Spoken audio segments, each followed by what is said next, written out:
di dalam penjabat itu research yang ingin kita lakukan. Seperti yang tadi disampaikan oleh saudara Firingga, di situ ada why, karena itu salah satu poin dari 5W 1H. Why, where, when, whom, and how to build a business. Setelah itu terjadi, setelah kita menjabarkan 5W 1H dalam keinginan kita, muncullah suatu model bisnis. Apakah bisnis tersebut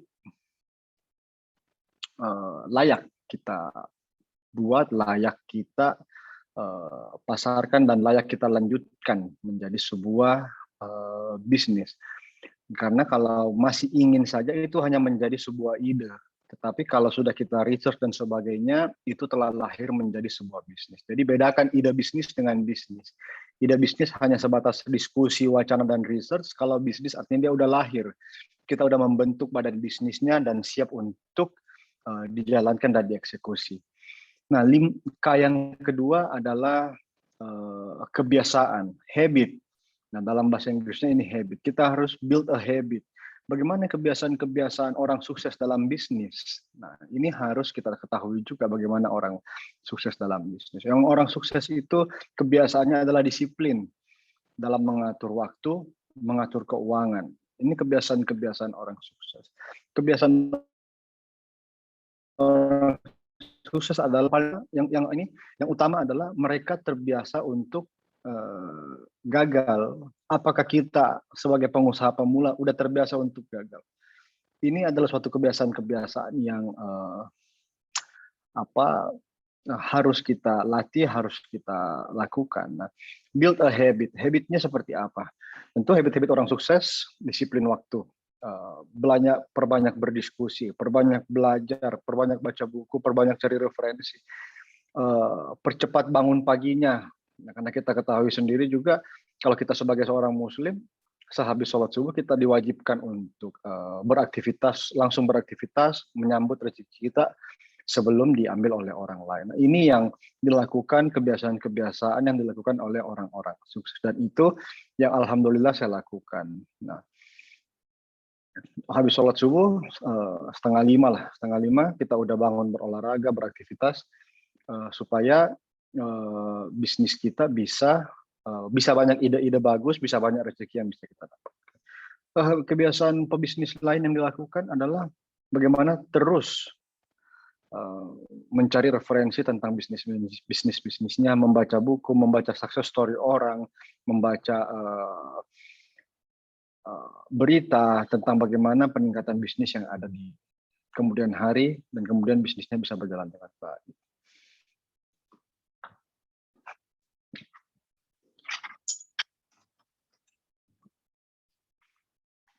Yang empat K selanjutnya, yang ketiga, setelah kita melakukan setelah ada niatan, keinginan kita untuk berbisnis, kemudian kita sudah membangun kebiasaan untuk bagaimana memulai bisnis tersebut. Yang ketiga, setelah kita lakukan itu semua, kita harus keyakinan bahwa yang telah kita lakukan ini benar, yang telah kita lakukan ini telah yang terbaik, dan kita yakin bahwa bisnis yang kita lakukan ini dengan kebiasaan-kebiasaan baik ini, tentu bisnis ini akan sukses. Bisnis ini akan berjalan dengan baik, sesuai dengan perencanaan, sesuai dengan goals kita, sesuai dengan visi kita. Nah, visi dan misi harus jelas supaya keyakinan kita juga tajam. Nah, kalau visi dan misi kita abu-abu, tidak jelas, terlalu mengambang, tentu kita tidak akan yakin bagaimana mencapai visi tersebut. Di dalam keyakinan ini juga teman-teman saya ajak untuk menentukan visi dan misi yang jelas. Jangan visi misi yang terlalu tinggi dulu. Nah, boleh tinggi, tetapi kita harus bikin misi yang step by step, stepping stone-nya jelas supaya bisa mencapai visi tersebut. Kalau visi terlalu tinggi, misi nggak jelas, insya Allah teman-teman semua akan putus asa dan gagal dalam mencapai tujuan tersebut. Nah, karena kalau itu sudah semua kita lakukan, maka kita harus yakin bahwa ini semua akan berhasil dan kita pasti akan enjoy menjalaninya. Karena kita udah visi kita udah jelas, kita udah paparkan di hadapan kita bahwa goal saya ingin menjadi pengusaha yang sukses, bisnis saya harus bertahan 20 tahun. Tetapi jangan langsung bikin stepping stone langkah 20 tahun, enggak begitu bisnis. Bisnis harus kita buat, tahun ini saya mau ngapain, 2 tahun kemudian saya mau ngapain, 3 tahun kemudian saya ngapain. sampai mencapai 20 tahun. Di dalam 1 tahun pun harus jelas, per triwulan saya mau ngapain nih, target pencapaian per triwulan ngapain, sampai akhirnya tercapai misi 1 tahun, kemudian itu berjalan terus, dan kemudian akan mencapai visi perusahaan kita secara besar selama 20 tahun. Kalau kita lakukan dengan keyakinan yang mantap, kita tinggal jalanin aja 20 tahun. 20 tahun waktu yang singkat, yang sangat tidak terasa.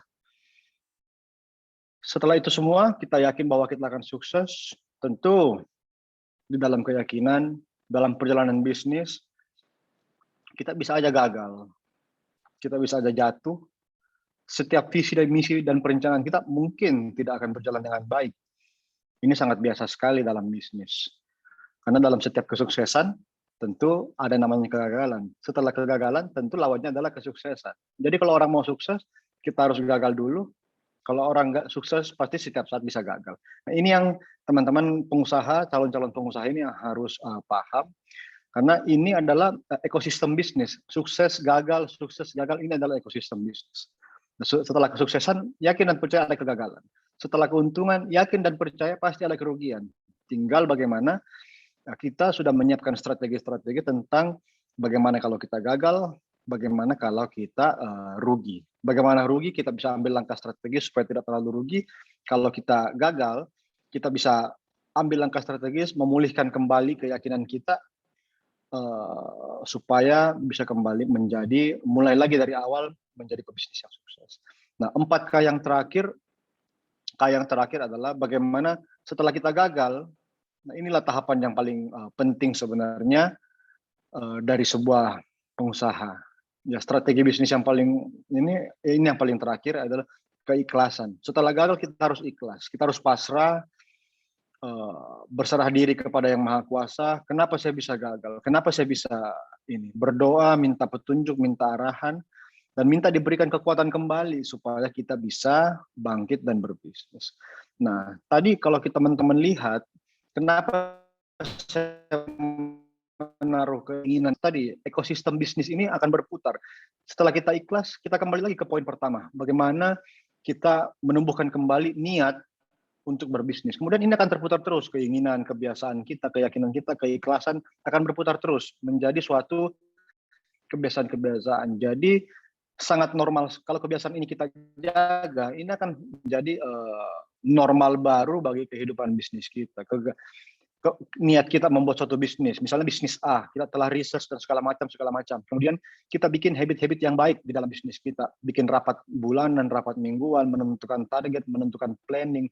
Kita udah baca success story orang, kita udah baca ini, kita udah mantap nih, udah yakin bahwa dengan ini semua saya yakin bisa jadi orang sukses. Setelah kita berjalan itu, keyakinan kita pasti akan diuji oleh beberapa orang, oleh beberapa kompetitor bisnis, oleh beberapa teman-teman kita sendiri, dan akhirnya kita menjadi down, menjadi gagal. Setelah gagal, masa kita berhenti di kegagalan itu?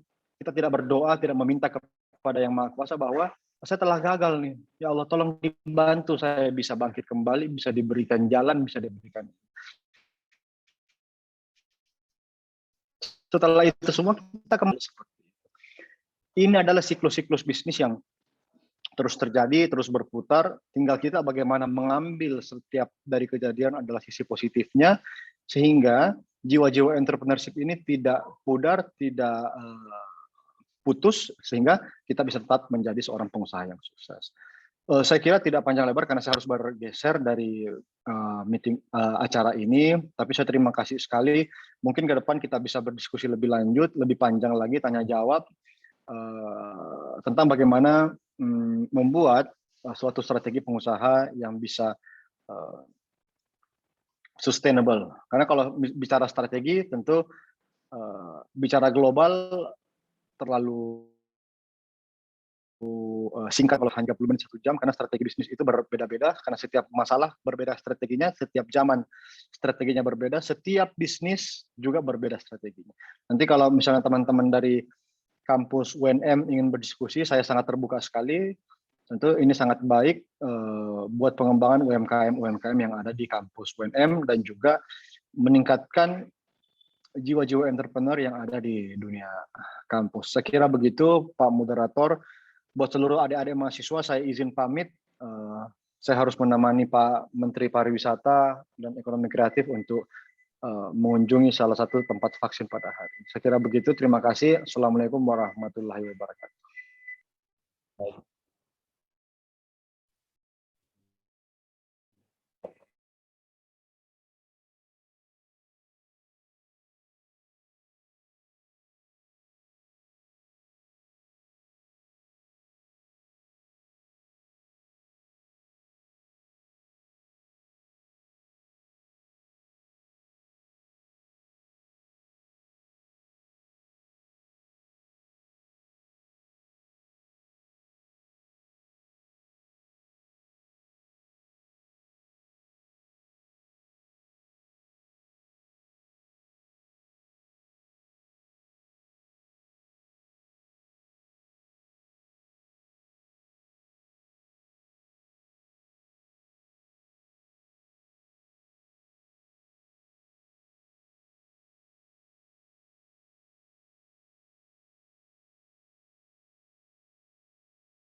Halo, teman-teman panitia.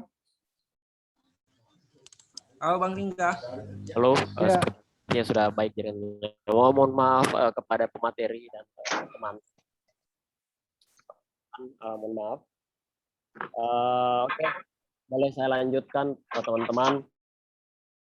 Luar biasa materi yang disampaikan oleh Kakanda atau Abang Andi Rahmat Magabarani, Ketua BPD HIPMI Sulsel, dengan bagaimana poin yang paling penting sebenarnya tadi disampaikan, ada siklus bagi entrepreneur yang teman-teman wajib pahami, yaitu yang pertama bagaimana teman-teman punya niat atau keinginan. Lalu yang kedua ada keyakinan, teman-teman harus yakin bahwasanya teman-teman ingin berbuat ke depannya. Lalu yang ketiga ada kebiasaan, bagaimana teman-teman terbiasa dengan ekosistem berwirausaha. Ada kegagalan, ada kesuksesan, ada juga kerugian maupun keuntungan. Lalu yang selanjutnya ada keikhlasan. Saya pikir sangat padat dan sangat luar biasa yang disampaikan tadi oleh Kakanda Andi Rahmat Magabarani. Jadi untuk materi selanjutnya saya izin konfirmasi, sampai saat ini belum ada konfirmasi dari pihak Kadin Sulsel, atau dalam hal ini Wakil Ketua Umum bidang pendidikan Abang Harmansyah untuk dapat bergabung bersama kita. Jadi baiknya untuk mempersingkat atau tidak berlama-lama, saya berikan kesempatan kepada teman-teman atau partisipan web series ketiga ini untuk menanyakan kepada pemateri apa saja yang ada atau keresahan apa saja yang teman-teman rasakan berkenaan dengan materi yang saya berikan. Jadi waktu dan tempat kepada para penanya saya percaya.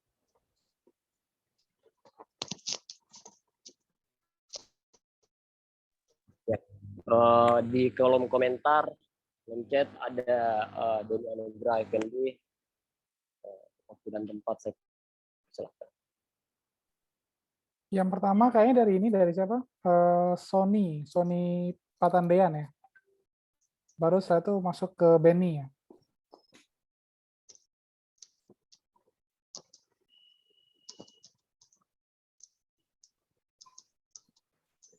Oke. Ini Sony mau nanya langsung atau by chat, Sony? Bisa langsung. Oke, langsung aja nggak apa-apa. Yuk, boleh yuk. Boleh kepada teman-teman Sony ya, Sony Pantandean. Oke, Bang, saya bacakan bagaimana pertanyaannya. Jadi bagaimana ya?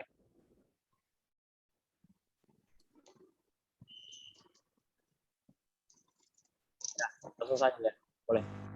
Kepada saudara saya persilakan. Iya, terima kasih atas kesempatan yang diberikan kepada saya. Perkenalkan, nama saya Sianranus Sony Patandean. Saya ingin bertanya, bagaimana menghadapi customer atau pelanggan yang terlalu banyak komplain untuk meningkatkan kualitas dari produk yang kita produksi. Sedangkan ketika kita ingin meningkatkan harga dari produk tersebut, pelanggan tidak mau menerima. Terima kasih. Iya, oke. Baik, terima kasih. Kalau boleh tahu, Sony produknya apa, Sony? Ya, mungkin langsung saja Bang jawab. Ya, Sony produknya apa, Sony, kalau boleh tahu?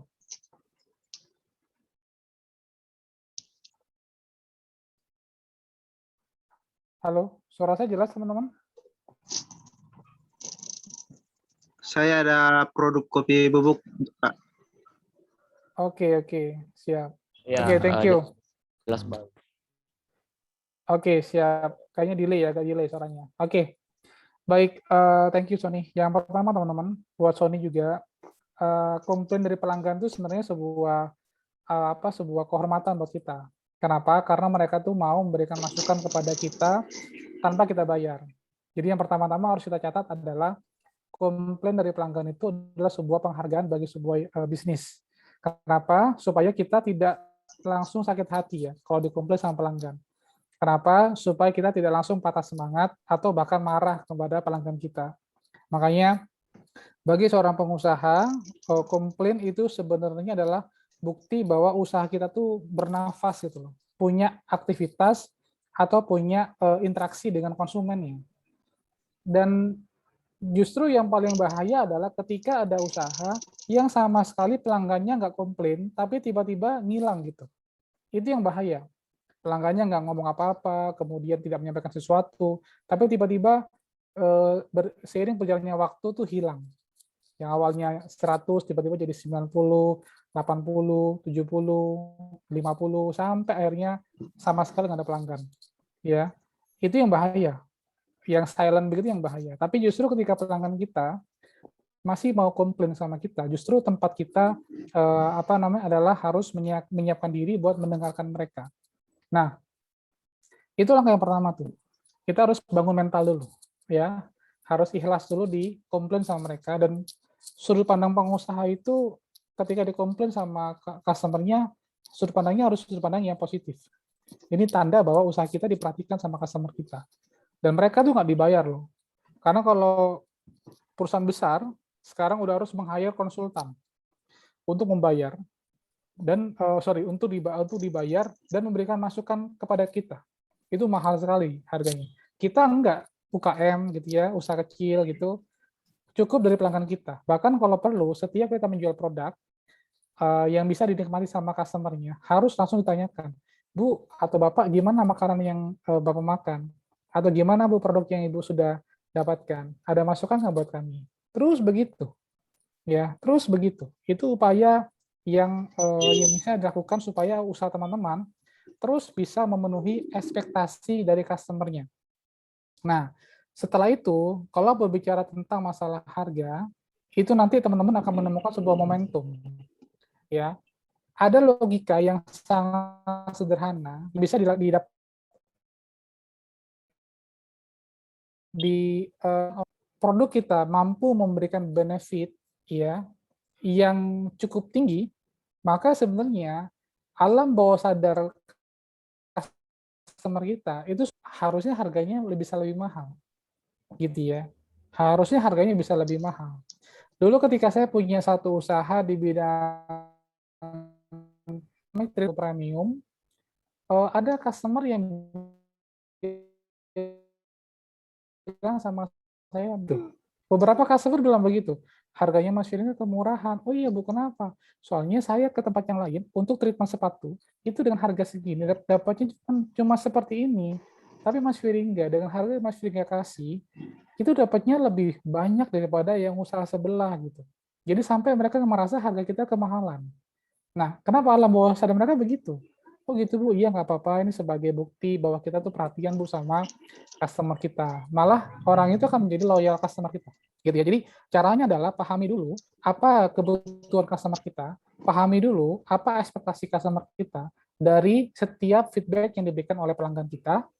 Terus setelah itu teman-teman buatkan ya feedback mana yang menurut kalian bisa kalian segera eksekusi dan bisa segera kalian sampaikan kepada customer kalian. Jangan dulu masalah harga. Setelah mereka merasakan, kalau gini bagus, kalau gini oke, gitu. Nah, nanti baru next-nya teman-teman bisa naikin lagi kualitasnya, kemudian bisa tambahkan harga. Dan menambahkan harga itu ada banyak strategi ya teman-teman ya. Nggak harus dari produk yang sama, bisa dengan kalian cross produk. Jadi, Bu, kalau Ibu beli produk yang ini, kemudian nanti Ibu bisa dapetin produk yang ini dengan harga sekian, Bu, gitu. Jadi menaikkan harga tuh banyak caranya sebenarnya. Tapi yang pasti pertama kali adalah ekspektasi customer kalian. Kita harus bikin sesuatu produk di luar ekspektasi mereka. Artinya lebih daripada ekspektasi mereka. Supaya ketika kita naikin harga, mereka nggak komplain lagi sama kita. Gitu. Nah itu caranya begitu Kang lebih Sony. Oke. Next silakan. Mungkin satu atau dua pertanyaan lagi, boleh? Dari saudara Denny Anugrah Effendi ya. Boleh Denny. Yuk Denny, silakan Den. Di kolom sore. Denny, waktu dan tempat. Yuk boleh. Baik, terima kasih pada pemateri dan kakak moderator yang diberikan kesempatan kepada saya. Jadi sedikit cerita Kak, kebetulan saya juga punya bisnis. Nah bisnis itu saya bergerak di bidang network marketing. Nah yang dimana pada hari ini itu bisnis network marketing itu banyak sekali pandangan-pandangan negatif di kalangan masyarakat Kak.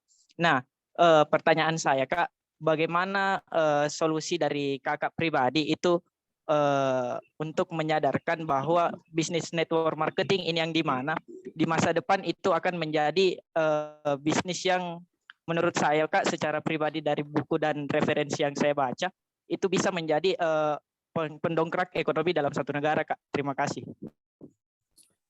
Oke, siap. Terima kasih banyak. Oke, ini bisnis network marketing ya. Aku mungkin gini. Aku memang bukan pemakai atau belum pernah menggunakan bisnis network marketing ya. Tapi cara untuk meyakinkan masyarakat adalah setiap bisnis itu punya segmentasinya, ya. Nah, kalau tadi Denny ya meyakinkan pihak-pihak yang bukan di segmennya Denny atau segmen bisnis networknya Denny, maka akan susah. Contoh misalkan ada bisnis network marketing yang memang disetting untuk ibu rumah tangga yang sering beraktivitas di rumah dan mereka tidak bekerja. Kalau segmen itu kemudian Denny rubah, maka yang terjadi adalah penolakan. Gitu. Jadi cara yang pertama adalah dari metode-metode promosi yang sudah diberikan oleh perusahaan di mana Denny bekerja itu. Tanya lagi sama mereka, kira-kira siapa segmen yang paling tepat, ya? Bagaimana kriteria customer yang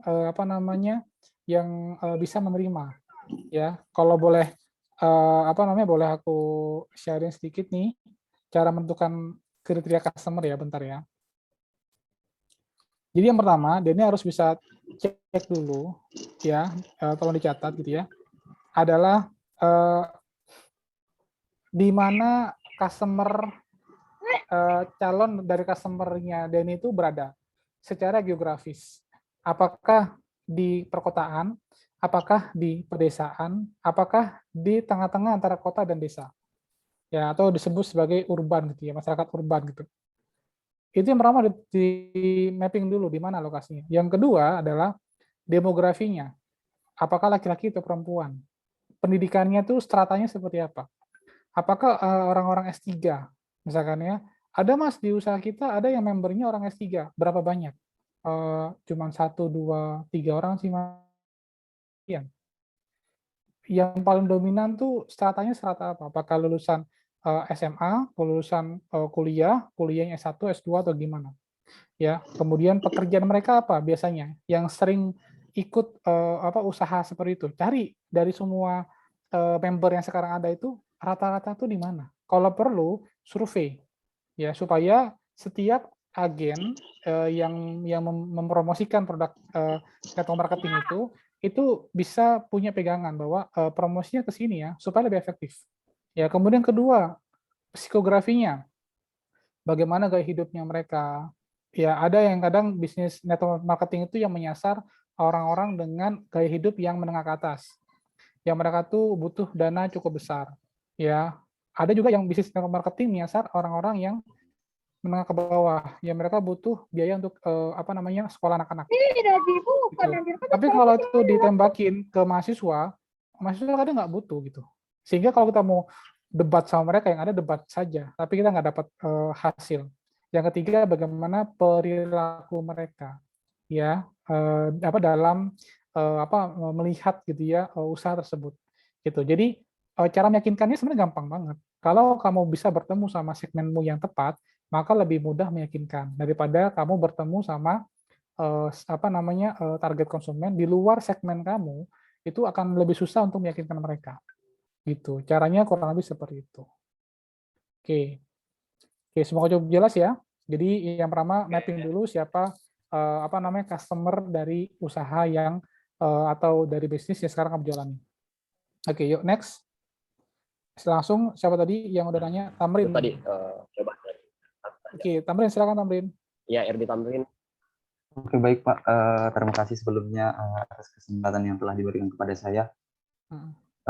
Di sini kan saya juga salah satu dari program Kampus Merdeka Studi Independen terkait dengan inkubator startup juga. Jadi sekarang sedang merancang juga startup. Jadi saya ingin bertanya terkait dengan, kan di sini sebelumnya kami sudah memvalidasi masalah dan apa yang benar-benar dibutuhkan oleh customer itu, mulai dari seberapa bermanfaat dan seberapa dibutuhkan customer terkait dengan produk yang akan kami rancang. Namun di sini setelah kami memvalidasi sebelum melaunching produk MVP kami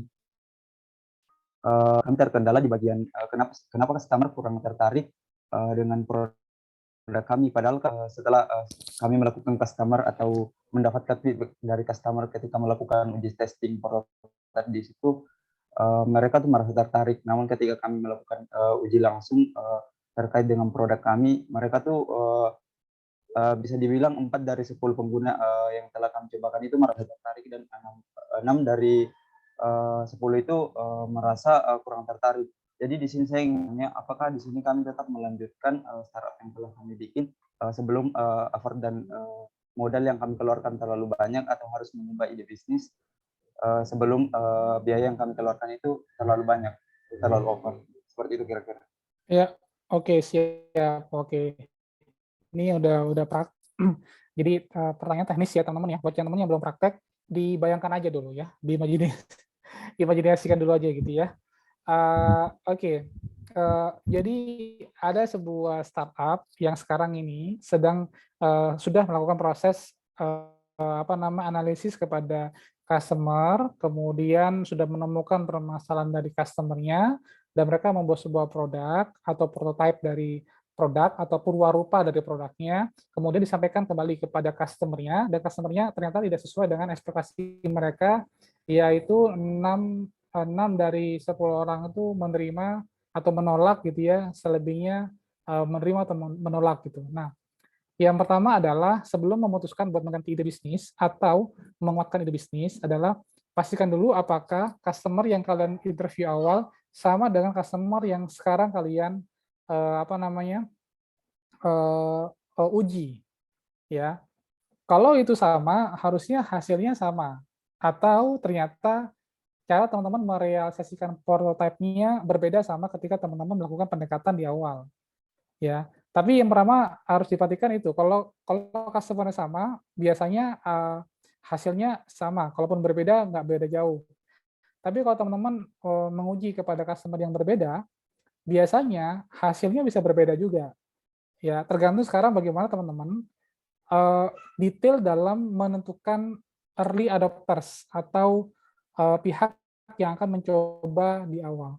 Nah, mungkin itu dulu, teman-teman sejauh ini apakah sudah menguji kepada customer yang sama atau customer yang berbeda?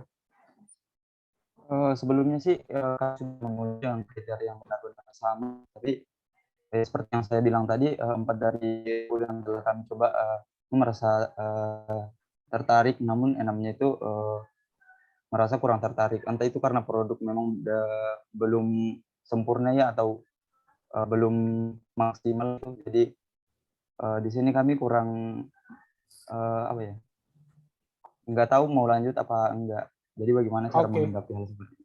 Oke, kalau menurut saya sebenarnya dari 6 yang nggak tertarik itu, kalian coba data lagi, permasalahan mereka di mana, kemudian kalian rubah prototipenya, dan datang lagi kepada mereka dan tes lagi. Gitu ya, karena ada yang tertarik, ada 4 yang tertarik. Kecuali kalau dari 10 itu semuanya nggak tertarik. Cuma ini kan ada 4 yang tertarik. Gitu ya. Jadi upayakan teman-teman kembali lagi ke dapur, ya, rubah dulu program atau produk kalian sesuai dengan input dari customer, kasih lagi ke customer-nya yang 10 orang tadi, kira-kira bagaimana feedback mereka. Gitu. Jadi memang di fase startup itu yang paling penting adalah fase iterasi. Jadi nggak tahu nih udah berapa kali iterasi ya, tapi iterasi itu memang panjang, prosesnya panjang. Ya, prosesnya panjang. Jadi tes lagi ke market, dari 4 menerima, 6 menolak, oke. Rubah lagi, tes ke market, udah mulai nih, dari 4 yang menerima, sekarang udah naik di 6 yang menerima, 4 yang tidak menerima. Revisi lagi, tes lagi ke market, sampai 10 menerima, pindah lagi ke market yang lain yang sejenis. Ya, jadi kita harus teliti menemukan market yang sejenis, ya setipe sama market yang tadi kita coba di awal. Tes ke mereka, Pak, kalau gini gimana solusinya? Diterima nggak? Oh, 20 orang kita tes, semuanya bilang diterima, baru lanjut ke next project. Dan itu memang yang mahal, dan itu yang membuat investor akhirnya mau menginvestasikan dana kepada teman-teman. Dan itu yang dikerjakan sama semua startup sekarang. Ya, fase-fase dulu ketika Gojek pertama kali muncul, Gojek itu nggak langsung di Indonesia kan. Pertama kali Gojek itu muncul, dia cuma di kawasan Sudirman waktu itu. Sedikit sekali. Bahkan saya waktu itu tinggal di Jakarta Utara, nggak bisa mengakses Gojek. Karena yang bisa mengakses Gojek cuma teman-teman di Jakarta Selatan, itu pun di lingkup yang paling kecil. Ya, di lingkup yang kecil. Jadi kita cuma bisa lihat aja, oh di sana ada Gojek loh, bisa gini, bisa gitu. Kita tapi nggak bisa mengakses. Kenapa? Karena di fase itu Gojek masih fase membuat prototyping atau biasa disebut sebagai MVP, minimum viable product. Dites ke market gitu, feedback ke market, gimana drivernya, gimana customernya, terus dites. Mereka dapat feedback banyak, diimprove lagi, dites lagi, nanti dikembangkan lokasinya yang awalnya di kawasan Sudirman, ya di kawasan perkantoran Sudirman, agak digeser lagi lebih luas lagi, dites lagi di situ. Setelah itu selesai, digeser lagi ke seluruh Jakarta Selatan, ya dites lagi Jakarta Selatan. Setelah Jakarta Selatan selesai, di launching ke Jakarta Utara, dites lagi, selatan sama utara dites, gimana interaksi dari customer mereka. Terus begitu, sampai sekarang Gojek itu masih melakukan proses iterasi, teman-teman. Kenapa? Ketika mereka selesai dari Jakarta, mereka pindah ke kota Surabaya. Surabaya itu fenomenanya berbeda sama Jakarta. Mereka iterasi lagi. Jadi yang namanya pengusaha itu, proses untuk menjual produk itu, memang fasenya begitu, step by step. Tapi kita bisa lihat sekarang Gojek sebesar apa dan apa sekarang yang nggak ada di Gojek, gitu ya. Kebutuhan apa yang sekarang nggak ada di Gojek. Kemudian dari mana mereka tahu bahwa ada namanya GoMasas, ada namanya GoMed, ada namanya Go macam-macam. Dari mana mereka tahu? Mereka tahunya dari customer, feedback customer. Mereka akan berandai-andai customer. Kayaknya seru juga ya kalau di Gojek itu bisa pesan pijat. Oh iya Mbak, iya. Mereka nanya lagi sama customer yang lain. Mbak, kira-kira dari Gojek ini aplikasinya apalagi yang dibutuhkan? Kayaknya seru ya kalau bisa ada yang untuk apa namanya make up.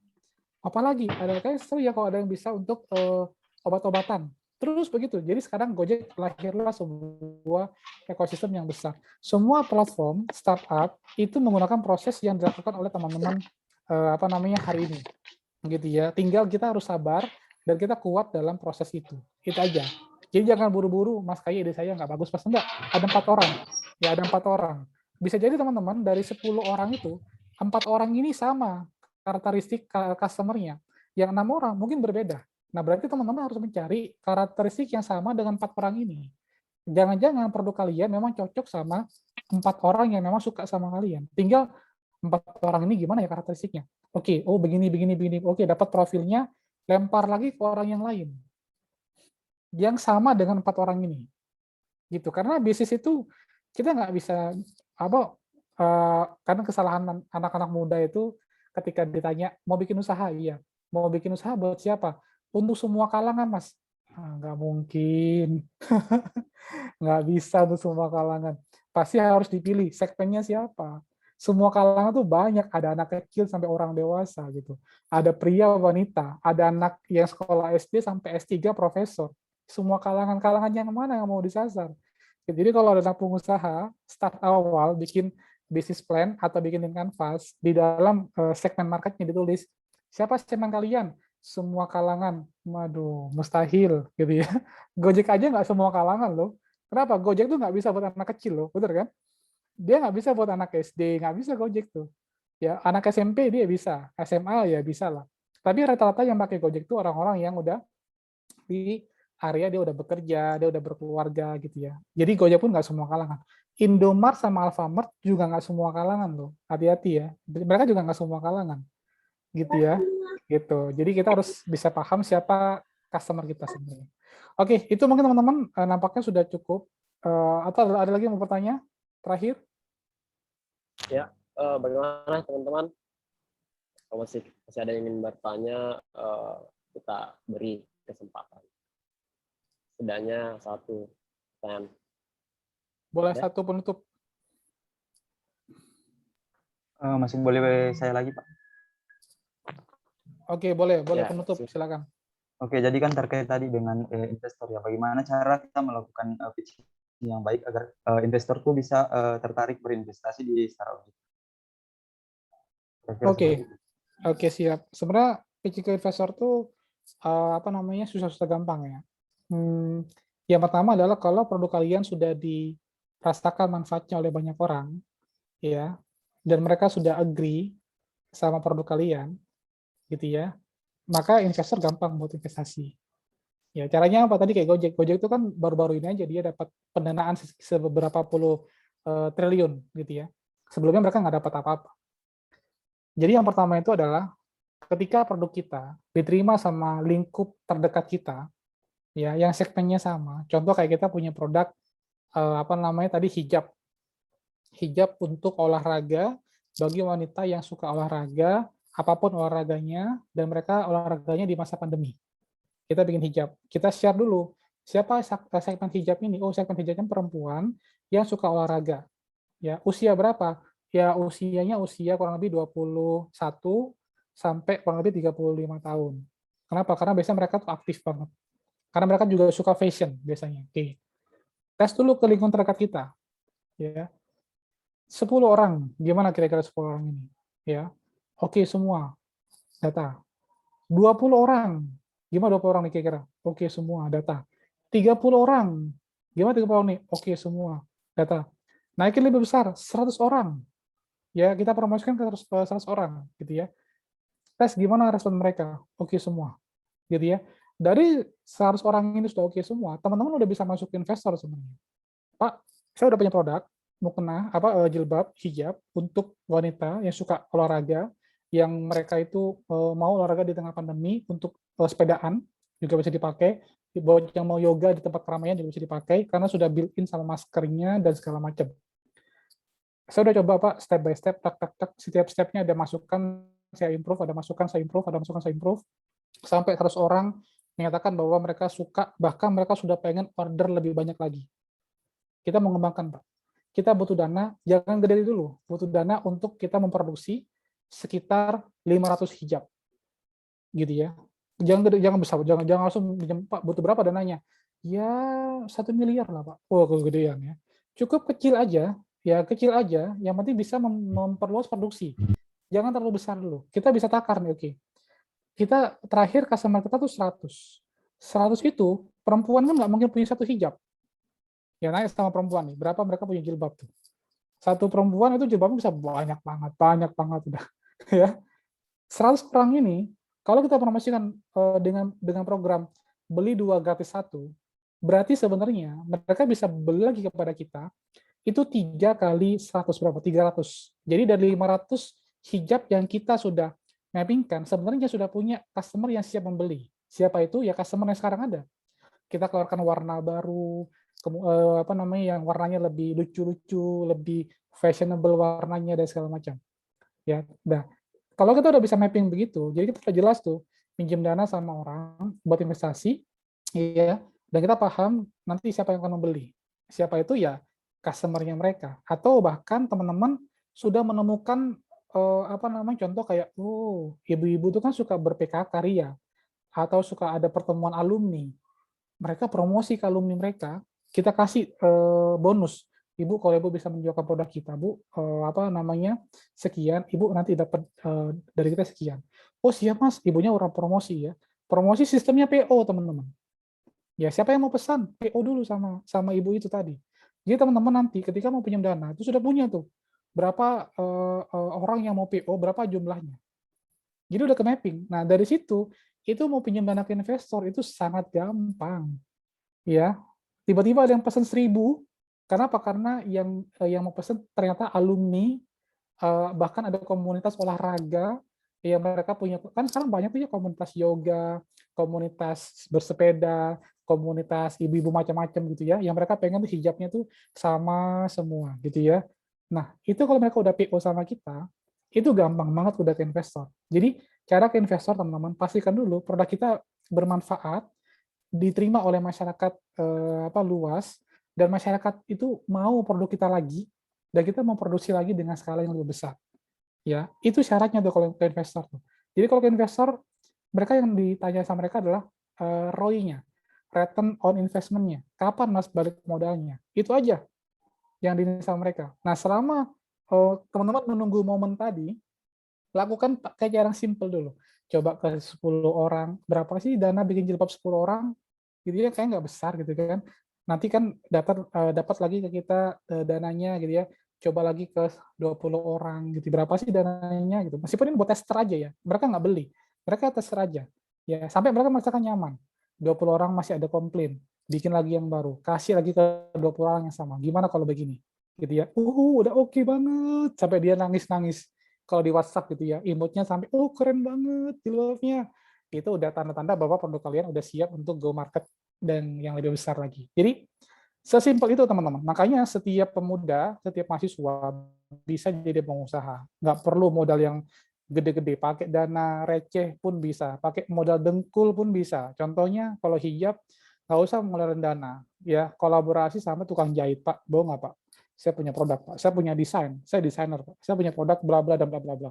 Mau nggak Bapak jahitin saya? Sekian sekian. Nanti kalau kejual kita sharing profit Pak, mau nggak Pak? Lobby gitu. Nggak usah pakai modal, pakai modal orang lain. Jadi macam-macam. Selama kita punya niat yang kuat. Tadi 4K tadi ya, kalau dari Mas siapa sebelumnya itu 4K tadi. Itu yang dipegang sama teman-teman. Oke, itu mungkin teman-teman, terima kasih banyak.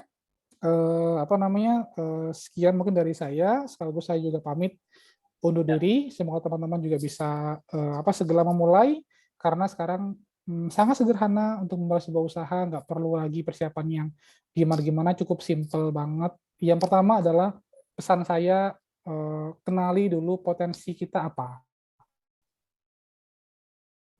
Potensi kita apa, mau membuat usaha sama kita apa. Itu kenali dulu. Ya, apa yang kita miliki nih. ilmu apa, pengalaman apa, knowledge apa, baik hard skill maupun soft skill apa yang kita punya dan tim kita punya. Itu dulu kenali. Ya, tuliskan dengan jelas. Dari potensi itu, mana kira yang bisa menjadi sebuah opportunity untuk menjadi produk. Mana yang paling kuat. Nah, itu yang kemudian teman-teman nanti kembangkan, cari. Contoh kayak kita punya tadi kemampuan desain. Itu potensi kita yang paling kuat. Tapi kan desain kita masih desain abal-abal, Mas. Nggak masalah. Yang penting kamu bisa desain. Gitu ya. Tes. Oke, aku bisa desain tes lagi ke market. Kalau aku punya model begini, teman-teman, baju muslimah perempuan yang kalau teman-teman pakai, itu teman-teman bisa pakai satu baju bisa jadi 4 model. Tahu kan ya, sekarang banyak ya. Ini perempuan ini pasti punya nih ya. Satu baju ya, dibeli satu baju, tapi bisa dipakai 4 model. Jadi kalau dia dipindah ke sini tuh jadinya model apa. Kalau yang ini dilepas dipindah ke sini jadi modelnya beda lagi. Kalau yang bagian belakang ditarik ke depan jadi modelnya beda lagi gitu.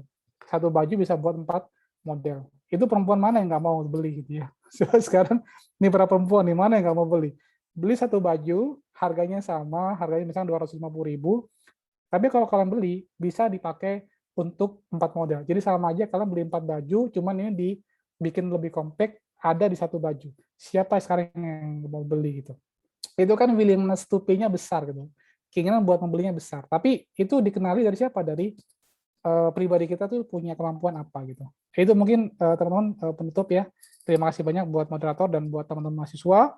Kalau lebih mohon maaf, selamat siang dan assalamualaikum warahmatullahi wabarakatuh dan salam sehat dan semangat buat kita semua. Terima kasih. Terima kasih Bang. Oke, kenali potensi kalian. Itu dari Abang Giringga. Poin akhirnya. Baik, sebelum kita akhiri web series 3 kita hari ini, kepada teman-teman panitia, baiknya kita memberikan plakat sebagai persembahan kepada Abang Giringga.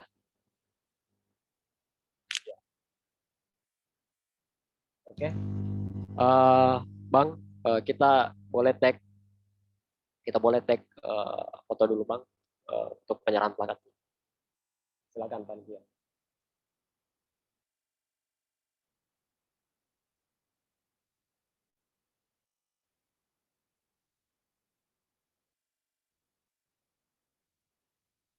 Oke, terima kasih Bang.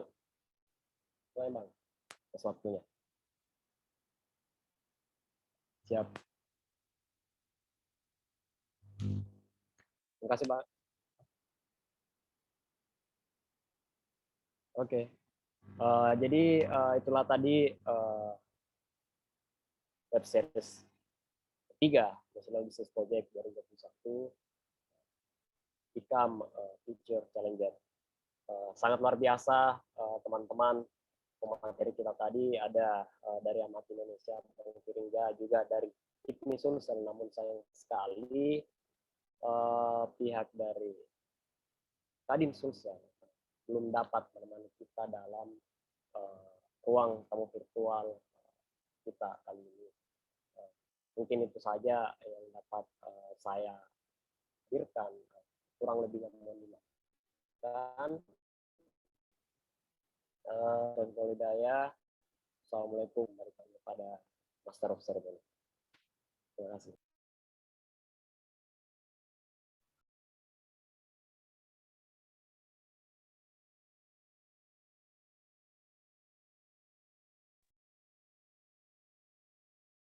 Itulah tadi rangkaian acara kita hari ini.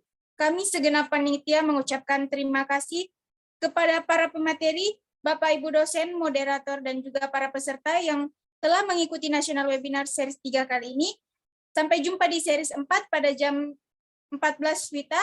Mohon maaf apabila ada kesalahan. Saya akhiri dengan ucapan Alhamdulillah, wassalamualaikum warahmatullahi wabarakatuh.